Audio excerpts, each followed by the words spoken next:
Guys, education Phule में आप सबका स्वागत है। पार्ट 1 में हमने मोंटेसरी और गिज्जू भाई का जो लर्निंग स्टाइल था उसके कुछ पॉइंट्स को कंसीडर किया था। उसी को कंटिन्यू करते हुए हम उसके आगे के पॉइंट को आज कंसीडर करेंगे। तो चलिए स्टार्ट करते हैं। तो आज का पहला पॉइंट है लर्निंग इन कॉन्टेक्स्ट, यानी संदर्भ में सीखना। तो जो मोंटेसरी हैं उनका मानना था कि जितने भी अब्स्ट्रैक्ट कॉन्सेप्ट होते हैं, अब्स्ट्रैक्ट सब्जेक्ट्स होते हैं, उनको मीनिंग के साथ समझना चाहिए। मीनिंग के साथ समझने पर उन्होंने जोर दिया। उन्होंने कहा कि किसी भी सब्जेक्ट को पढ़ते समय, किसी भी टॉपिक को पढ़ते समय जो बच्चा है वो खुद उसमें उससे रिलेटेड जो भी ट्रू या फॉल्स फैक्ट हैं उनको वो खुद ऑब्जर्व करे, खुद डिस्कवर करे। तो इस तरह से जब बच्चा किसी भी सब्जेक्ट के फैक्ट्स जो भी ट्रू हो या फॉल्स हो उनको जब वो डिस्कवर करेगा तो वो उस टॉपिक को और डीपली समझेगा और डीपली उसके मीनिंग को समझ पाएगा। तो इस तरह से वो कहती हैं कि जो बच्चा है emphasis on understanding abstract subjects with meaning. उसके बाद जो गिज्जू भाई हैं, वहीं जो गिज्जू भाई हैं उन्होंने भी मीनिंगफुल वे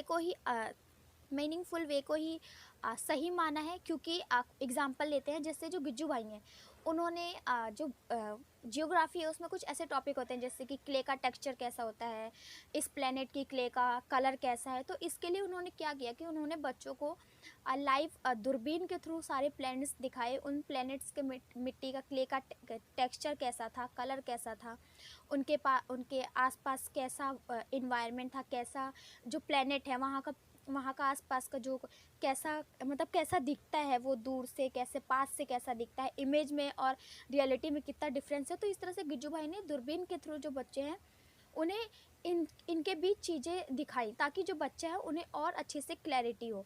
और वहीं जो गिज्जू भाई है, जैसे जो हमारा मैप होता है, जनरली क्या होता है कि जो हमारे पेपर वाला जो मैप होता है वो हमें बहुत कम समझ आता है। क्योंकि बच्चों के अंदर एक मिसकॉन्सेप्शन होता है कि जैसे उसमें एक एग्जांपल था कि उन्होंने जब पूछा कि मुझे प्लेस का नाम एग्जैक्टली याद नहीं है, तो उसके लिए एग्जांपल ही लेते हैं कि जैसे कि राजस्थान का है, तो जो बच्चा है उसने राजस्थान के जस्ट बगल बोला कि ये राजस्थान है, बल्कि वो राजस्थान का हिस्सा नहीं था। तो इस तरह से जो बच्चे हैं वो उनके काफ़ी मिसकॉन्सेप्शन होते हैं। तब उन्होंने इसी को दूर करने के लिए उन्होंने मैप की बजाय उन्होंने डायरेक्ट ग्लोब का यूज़ किया। ग्लोब पे उन्होंने उनको ओशियन, कॉन्टिनेंट्स और मतलब क्या कहते हैं, सारे कॉन्टिनेंट्स वगैरह दिखाए। तो जिससे जो बच्चे हैं उनको एकदम जैसे मोंटेसरी कहती हैं कि अब्स्ट्रैक्ट सब्जेक्ट को उन्होंने मीनिंगफुल तरीके से समझाने पे जोर दिया। तो वैसे ही गिज्जू भाई ने भी ट्राई किया है कि कितना उनको जो ये एब्स्ट्रैक्ट कॉन्सेप्ट हैं जैसे कॉन्टिनेंट्स वगैरह और ओशियंस के, ये बच्चे मतलब नहीं देख पाते हैं। तो उन चीज़ों को वो ग्लोब के थ्रू और ग्लोब के बाद फिर उन्होंने अपनी जैसे गलियों में घुमाया ताकि वो मैप के कॉन्सेप्ट को और इजीली समझ पाएँ। उन्होंने मतलब बच्चों को बताया कि पहले आप स्कूल से वो उनको नदी तक ले गए, स्कूल से लेके उनको गलियों में घुमाया और उसके बाद उनसे वही मैप बनवाया। तो इस तरह से उन्होंने जो किस तरह से मैप बनता है, किस तरह से मैप डिज़ाइन होता है, इस चीज़ को उन्होंने बच्चों को प्रैक्टिकली तौर पर सिखाया। उसके बाद नेक्स्ट पॉइंट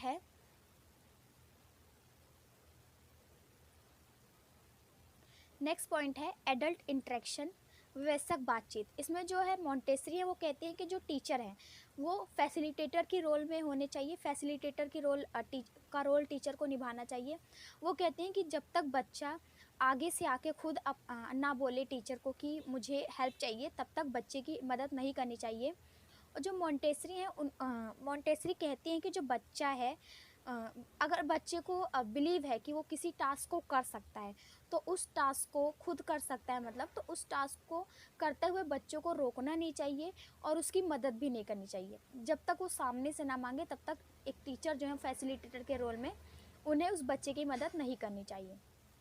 वही जो गिज्जू भाई हैं उन्होंने स्टार्टिंग में ही मतलब उन्होंने भी कभी ऐसे टीचर का रोल नहीं निभाया, उन्होंने फैसिलिटेटर का ही रोल निभाया। अगर गिज्जू भाई जिस स्कूल में एक्सपेरिमेंट के लिए गए थे उसमें ही अगर उनका और टीचर्स के साथ कंपैरिजन किया जाए तो और सारी टीचर्स टीचर के ही रोल में थे, लेकिन गिज्जू भाई फैसिलिटेटर के रोल में थे।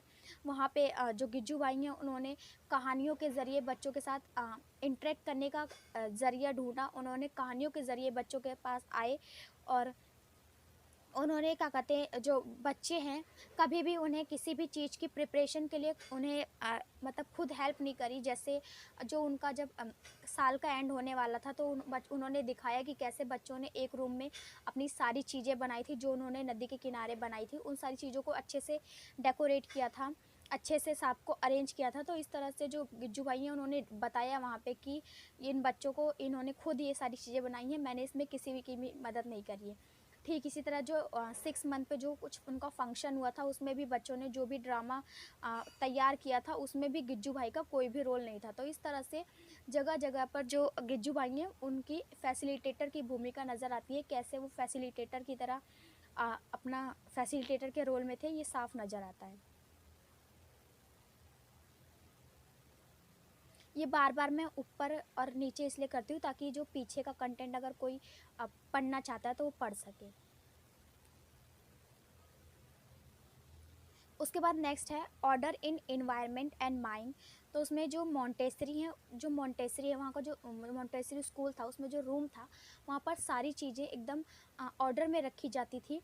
हर चीज़ों की एक फिक्स जगह थी और वो चीज़ें वहीं पे एकदम अच्छे से ऑर्डर में मैनेज की जाती थी, मेंटेन की जाती थी। और जो बच्चा है वो उस चीज़ को अच्छे से इस्तेमाल करता था और घर जाने से पहले सारे बच्चे उस कमरे को वापस से उसी मैनर में अरेंज कर देते थे जैसा कि वो सुबह उनको मिलता था। जो बच्चे हैं उनके लिए उनके इन्वायरमेंट के लिए भी काफ़ी रिस्पेक्ट थी, वो इन्वायरमेंट के लिए सेंसिटिव थे, इसी वजह से वो प्लांट्स की देखभाल करते थे, एनिमल्स की देखभाल करते थे। उसके बाद जो बच्चे हैं, children have certain order with the things he learn in his mind. तो जो बच्चे हैं वो किसी भी चीज़ को जब सीखते हैं तो जो जैसे जैसे वो सीखते हैं उस चीज़ का उनके दिमाग में एक ऑर्डर बनता है। कि वो जैसे जैसे कोई बच्चा है वो टास्क कर रहा है कि उसने पहले प्लांट पहले मिट्टी खोदी, फिर उसमें सीड्स डाले, फिर उसको कवर किया, फिर पानी डाला। तो ये जो चीज़ उसने प्लांट लगाना अगर आज सीखा है तो उस चीज़ का भी उसके दिमाग में एक ऑर्डर बन रहा होगा। उसके बाद फिर से वही पॉइंट कि मतलब जो भी इन्वायरमेंट में इवन मतलब ऐसा नहीं है कि सिर्फ क्लास में जो बच्चा सीख रहा है वही, उसके इन्वायरमेंट में जो कुछ भी हो रहा है, चाहे वो उसके घर पे हो चाहे उसके बाहर हो, हर चीज़ जो भी होती है उसको भी उस हर चीज़ का उसके दिमाग में एक ऑर्डर बनता है। उसके बाद जो वही गिज्जू भाई हैं, गिज्जू भाई ने भी अपनी क्लास में एक ऑर्डर मेंटेन करने का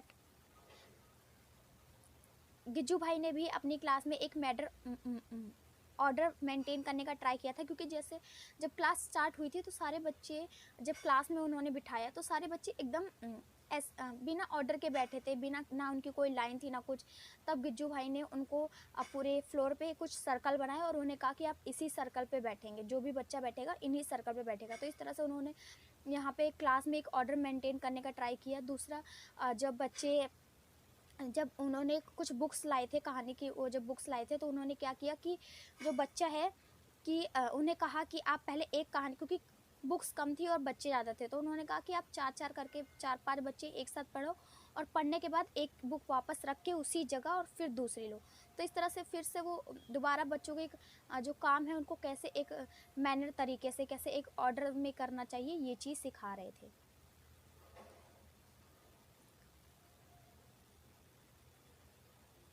उसके बाद जो गिज्जू भाई हैं वो कुछ स्टोरी सुनाते थे, तो एक स्टोरी के बाद दूसरी स्टोरी सुनाते थे। तो जो यहाँ पे हम मतलब देख सकते हैं कि कैसे जो बच्चा है वो उस मतलब गिज्जू भाई के स्कूल वाले बच्चे वो एक कहानी के साथ दूसरी कहानी को कनेक्ट कर पा रहे थे, एक कहानी के साथ दूसरे कहानी का जो रिलेशन है उसको देख पा रहे थे। तो जिसमें साफ दिखता है कि जो बच्चा है उसने जब पहली कहानी सुनी होगी तो उसके दिमाग में कुछ ऑर्डर डेवलप हुआ होगा। ठीक इसी तरह जो सेकंड कहानी पढ़ी होगी उसमें भी ऑर्डर डेवलप होगा, क्योंकि इसी वजह से जब उसके दिमाग में उन कहानी का एक कुछ ऑर्डर बना होगा, उन्हीं की वजह से ही जो बच्चा है वो एक कहानी और दूसरी कहानी में रिलेशन बना पाता है, रिलेशन बनाने में उसे हेल्प मिलती है। अगर उस समय वो एब्सेंस माइंड के साथ कहानी सुन रहा होगा तो उसके दिमाग में भी कोई मैप नहीं बना होगा, कोई ऑर्डर नहीं बना होगा, जिसकी वजह से वो उस कहानी के साथ रिलेट नहीं कर पा रहा होगा।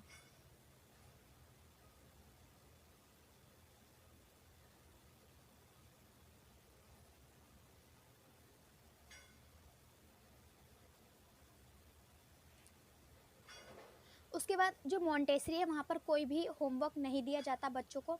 वहीं जो गिज्जू भाई हैं वो भी ऐसा कोई होमवर्क नहीं देते थे, लेकिन ऐसे छोटे मोटे टास्क जैसे कि किसी बुक से 4 लाइन लिख लाना, 4 सेंटेंसेस अपनी कॉपी में लिख लाना, ऐसे उन्होंने होमवर्क दिए थे बच्चों को। उसके बाद जो मॉन्टेसरी हैं वहाँ पर किसी भी वहाँ पर फेरी टेल्स के लिए कोई प्लेस नहीं था। जो फेरी टेल्स हैं वो बच्चों को, मॉन्टेसरी का मानना था कि जो फेरी टेल्स हैं वो बच्चों को एक इमेजिनरी दुनिया में लेके जाती हैं, बल्कि जो मॉन्टेसरी हैं वो चाहती थी कि जो बच्चा है वो रियल वर्ल्ड से एक्सपोज करे, रियल लाइफ के पास रहे, ना कि इमेजिनरी दुनिया में रहे जो कि उसके किसी काम की नहीं है।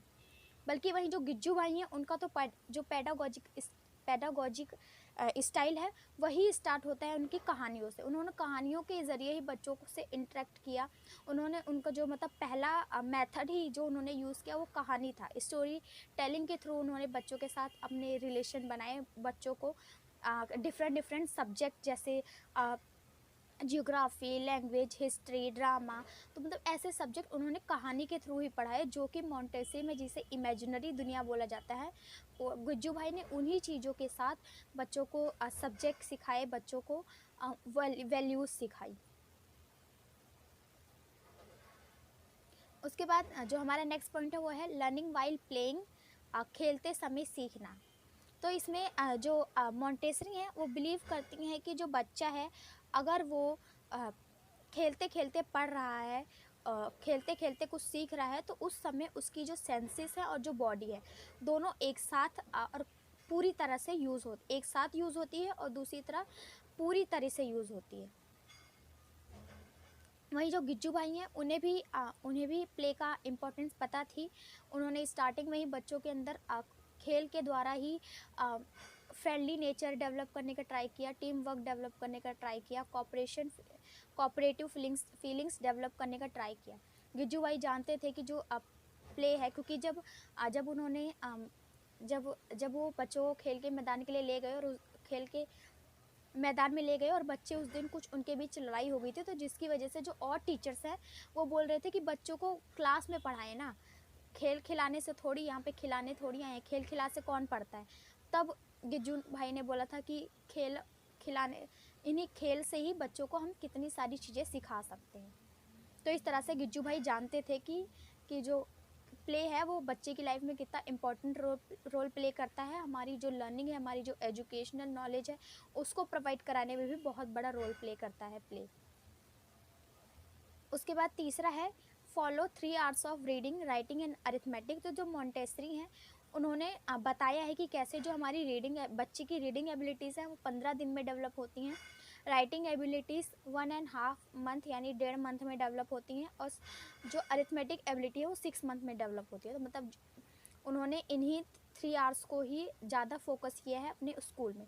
वहीं जो गिज्जू भाई हैं उन्होंने कुछ ऐसे टाइम तो नहीं बताया कि कौन सी एबिलिटी कितने दिन में डेवलप होती है, लेकिन पहले उन्होंने लिसनिंग एबिलिटी पे फोकस किया है बच्चों की, मतलब लिसनिंग एबिलिटी डेवलप हो, फिर रीडिंग एंड देन राइटिंग। और जो अरिथमेटिक क्वालिटीज़ हैं, अरिथमेटिक, उसके लिए गिज्जू भाई के पास टाइम नहीं बचा क्योंकि साल ख़त्म होने वाला था, और उन्होंने अपने उस स्कूल के प्रिंसिपल से बोला कि जो मैथमेटिक है वो ऐसा सब्जेक्ट है जिसका अगर बेस ना क्लियर हो तो उसके आगे का हम कंटेंट बच्चों को नहीं दे सकते। तो इसी वजह से, और क्योंकि समय कम था तो इसी वजह से वो मैथ पे कोई काम नहीं कर पाए, मैथ पे अपना एक्सपेरिमेंट नहीं कर पाए। उसके बाद आज का इस वीडियो का लास्ट टॉपिक है सेल्फ डिसिप्लिन, स्वशासन।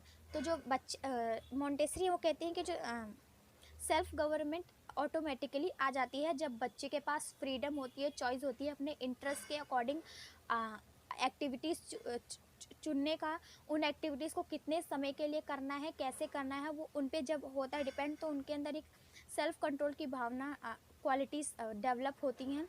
जो बच्चा है जब उसे खुद पता होता है कि उसे वो इंडिपेंडेंट है, उससे अपने वो सारे टास्क करता है, अपने पर्सनल और इन्वायरमेंटल सारे टास्क खुद करता है, और अपनी मतलब उसके पास सारी फ्रीडम और चॉइस है, और इस तरह से जो बच्चा है उस पर एक रिस्पॉन्सिबिलिटी उसको दी जाती है, और उस रिस्पॉन्सिबिलिटी को जब वो फिल करने में एबल हो पाता है तो उसके अंदर एक सेल्फ कंट्रोल क्वालिटी डेवलप होती है, जो कि उसको, जिसकी वजह से सेल्फ गवर्नमेंट अपने आप आ जाता है और सेल्फ डिसिप्लिन अपने आप आ जाता है।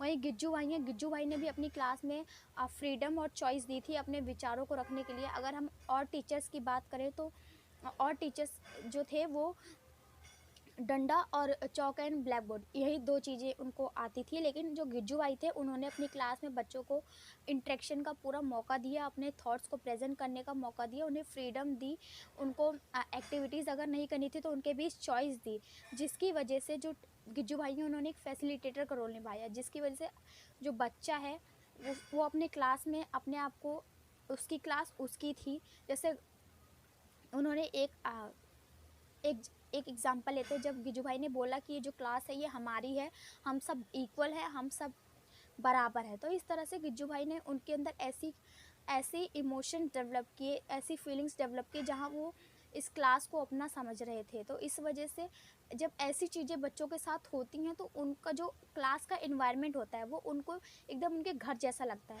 और जब सारी चीज़ें एक ऑर्डर में मेंटेन होती है, जब उन्हें फ्रीडम मिल रही है, चॉइस मिल रही है, और जब इंटरेक्टिव तरीके से इतना अच्छा इंटरेक्टिव तरीके से बच्चों को लर्निंग का मौका मिल रहा है, तो खुद जो बच्चा है वो महसूस करता है कि कैसे वो ऑटोमेटिकली ही सारे टास्क को एकदम ऑर्डर में किए जा रहा है, खुद उस चीज़ के लिए आतुर है किसी चीज़ को करने के लिए। जैसे कहानी सुनने के लिए बच्चा घर नहीं जाता था, वो खुद अगले दिन भी टाइम से आ जाता था, और धीरे धीरे जैसे स्टार्टिंग से ही गिज्जू भाई ने बच्चों के स्वास्थ्य पर ध्यान दिया था, उनकी साफ़ सफाई पर ध्यान दिया था, तो जो धीरे धीरे जो बच्चे हैं वो खुद अपने आप साफ़ सुथरा होके आते थे, खुद पढ़ने आते थे, खुद उनका मतलब उनका जो तरीका है रहन सहन, उन सब में एक डिसिप्लिन नज़र आने लग गया था। तो इस तरह से उनमें भी, गिज्जू भाई की क्लास में भी सेल्फ डिसिप्लिन था, बच्चों में सेल्फ डिसिप्लिन ऑटोमेटिकली धीरे धीरे डेवलप हो गया था। तो ये था हमारा मॉन्टेसरी और गिज्जू भाई के जो लर्निंग स्टाइल था या फिर टीचिंग मेथडोलॉजी है, उनके बीच कंपैरिजन था, जिसमें कुछ डिफरेंसेस थे लेकिन ज़्यादातर सिमिलैरिटीज़ ही हैं। तो अगर आपको वीडियो अच्छी लगी हो तो वीडियो को लाइक करें, शेयर करें, चैनल को सब्सक्राइब करना बिल्कुल ना भूलें, और ऐसे ही और वीडियोस के लिए मेरे चैनल से जुड़े रहें। मिलते हैं नेक्स्ट वीडियो में, तब तक के लिए बाय बाय।